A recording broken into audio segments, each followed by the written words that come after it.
ఈరోజు తేదీ 10వ తారీఖు 5వ నెల మే. ఈ సంవత్సరం 2024 సంవత్సరం. బోస్ గారు పుట్టినరోజు. గాంధీ తాత గారి గుడి చూసారా, ఇది ధర్మచక్రం. రచయిత అయిన శ్రీ చంద్రబోస్ గారి పుట్టినరోజు సందర్భంగా వారికి మహాత్మా గాంధీ దేవాలయ తరఫున మహాత్ముని ఆశీస్సులు అందజేస్తూ శతమానం భవతి శతాయుః పురుష శతేంద్రియం ఆయుష్యేంద్రియే ప్రతిష్ఠతి. ఓం నమో భగవతే గాంధీదేవాయ నమః. స్వస్తి. గాంధీజీ గారిని ఫాదర్ ఆఫ్ నేషన్ అంటారు. సో యావత్ భారతదేశం మా ఆయన్ని ఆశీర్వదిస్తున్నట్టే భావిస్తున్నాను. నోట్లని మనం లక్ష్మీదేవితో పోలుస్తాము, కానీ అందులో ఉన్న గాంధీ గారిని ఇండియాతో పోలుస్తాం. మా ఆయన పేరు మీద అర్చన అన్నదానం చేద్దామని ఈ గుడికి వచ్చా. చూడండి ఎంత ప్రశాంతంగా ఉందో ఈ గుడి. గాంధీ గారి బొమ్మ ఉన్న డబ్బులు ఆయనకే వేస్తున్నాను, వింతగా ఉంది. భూమిని అంటిపెట్టుకున్న ప్రతి పాదం పరవశించేలా ఆనందంగా ఉండాలని, ఆరోగ్యంగా ఉండాలని దండం పెట్టుకున్నా. నా వంతు విరాళాలు ఇచ్చి గుడి మొత్తం తిరిగి అన్నీ చూశాను. ఇది ధ్యాన మందిరం.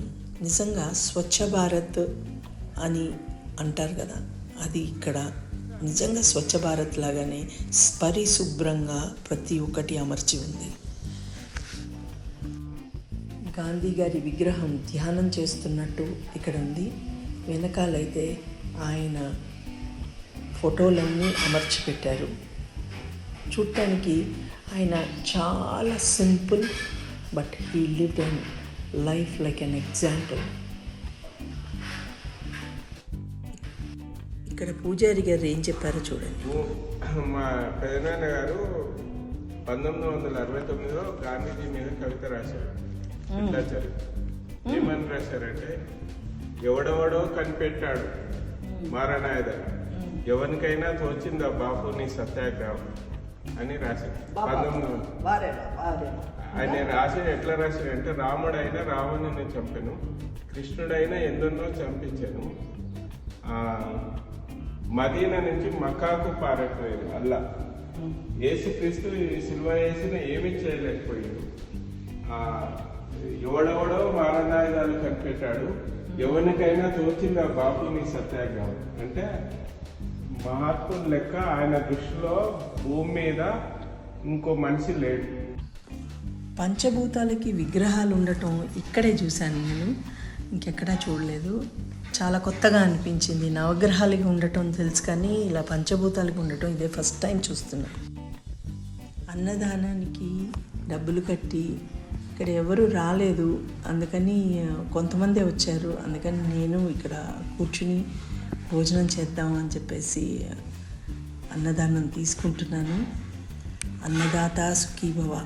మా ఇంటిల్లిపాది అందరికీ అన్నం పెట్టేవాడు బోస్.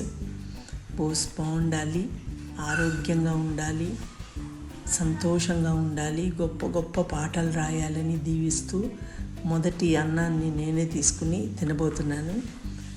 Thank you dear. మా అమ్మ నాన్న తర్వాత నాకు జీవితాంతం అన్నం పెట్టబోయేది చంద్రబోస్ గారే కాబట్టి ఆయన ఆరోగ్యంగా నిండు నూరేళ్ళు ఇలాగే పాటలు రాస్తూ అందరినీ అలరిస్తూ చాలా సంతోషంగా ఉండాలి అని దీవిస్తున్నాను. అన్నదాత సుఖీభవ. ఇండియాలో నేనున్నాను, ఆయన యుఎస్ఏలో ఉన్నారు. అక్కడ కొంతమంది తోడుంటారు, ఇక్కడ నాకు ఇండియానే తోడుంది. అది మన భారతదేశపు గొప్పతనం. గుడి వాహనం ఇది. హ్యాపీ బర్త్డే బోస్ గారు.